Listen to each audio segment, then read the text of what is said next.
Firstly, for the plantar fasciitis, or itis, however you want to call it, there's so many different ways. You're going to put your foot on the ball, okay? You're going to squeeze your toes around it. I'm going to ask you to bring your heel down as much as possible. Okay, this is definitely potential cramp exercise for some people. So we're getting strength in the arch and the toes, and then you're going to roll over onto the ball. Now it's going to take time to develop that. The more you do this, the more you're going to have a tighter squeeze on the ball and a tighter curl. This is great for people who are also into movements utilizing dance, break dance, ballet, all that will really help. And you're going to roll up and back, okay? This is really going to help that area. So from the front, you can see I've got a real squeeze on this ball, and then I'm rolling over and back. And my leg is actually really working. I'm shaking here because it's super, super intense throughout my whole leg system. And from behind, squeezing my toe on it, firstly bringing the heel down, and then rolling up and over.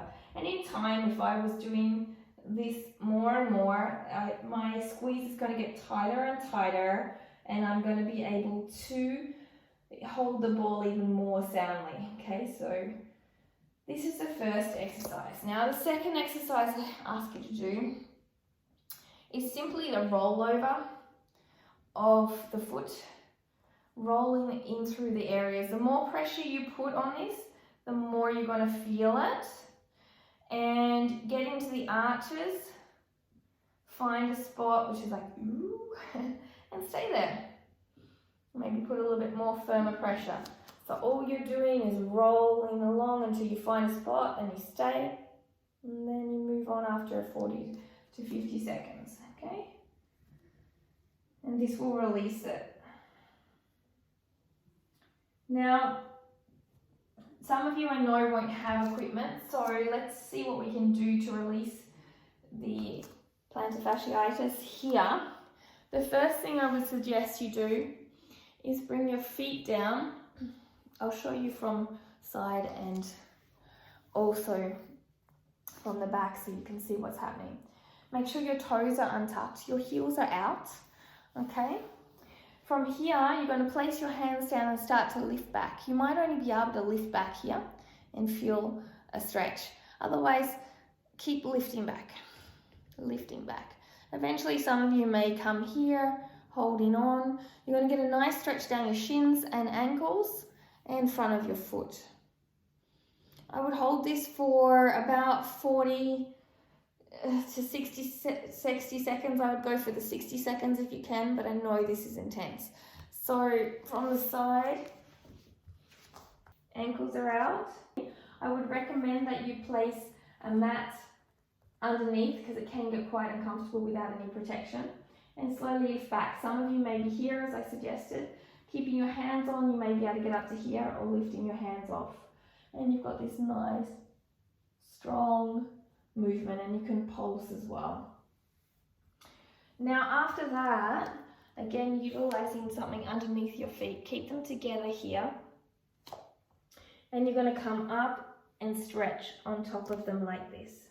Okay, this is the same as rolling on the ball, but you're staying in the same position. You can rock forward a little bit if you want and back, and again it is going to take time to adjust. It's quite intense in pressure and also in flexibility. So aim to start for maybe 10 seconds, build up to 3 sets of 10, then hold for 30 seconds, and then get up to that minute. Putting something soft under your feet is definitely going to help this. So from the side, it looks like this. So heels are together, and you're just holding here. Okay, and nice. And you can take the pressure off the hands, or you can put blocks underneath them. Now let's counter that. Feet come down. Make sure your little toes are untucked. They tend to be sneaky buggers and sneak back under. This time the heels are together. And you're simply going to hold here. Leaning back might make it, or leaning forward could make it a bit more intense. Play with that. And you're simply going to hold And trust me, when you get towards the 1 minute, you'll feel it mostly 9 times out of 10. But the more you do this, the less you will feel it.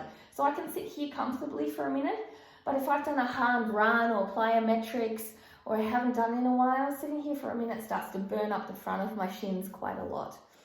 So from this angle, just so you know, so the heels are together, I'm tucking those little toes, sneaky buggers, and then sitting back here. Okay, some of you may need to sit here and take the pressure off and lean on their hands.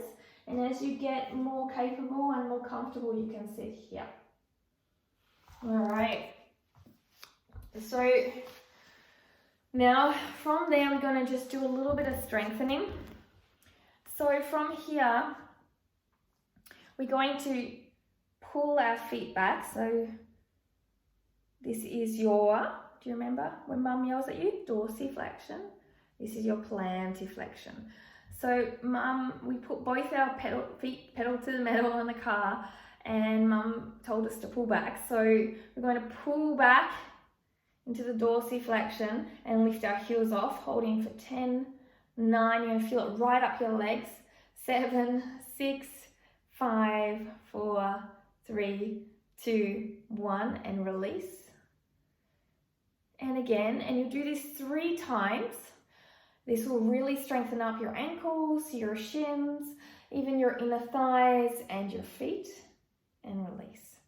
From there, what you want to do is point and flex, and point and flex. And you do this about 20 times. If you want to increase this, I'll show you from the side as well.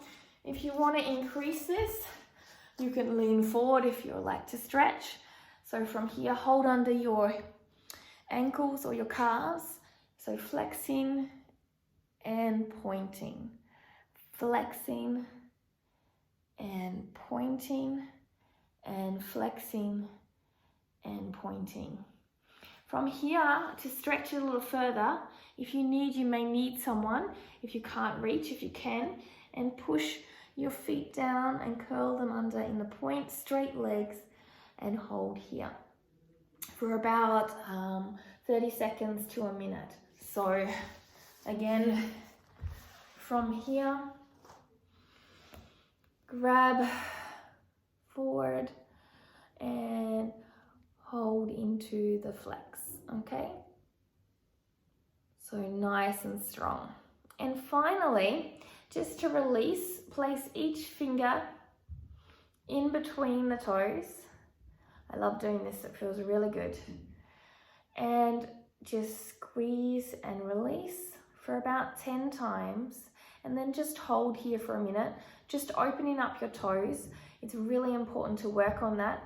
And then once you've done that, slowly release and keep the toes as open as possible, and practice getting your little toes away from, so you can see this needs to come away from the big toes, and slowly opening up your toes over time. And finally, if you just want to release out your feet, you can do a self-massage. So you can rub up and massage your foot. Okay, it feels really good. Soon you'll be walking on cloud 9. And then from there, you're going to use your fist to go into the arches and the foot and release any extra pressure. So doing this regularly will really help your feet to release and help with plantar fasciitis.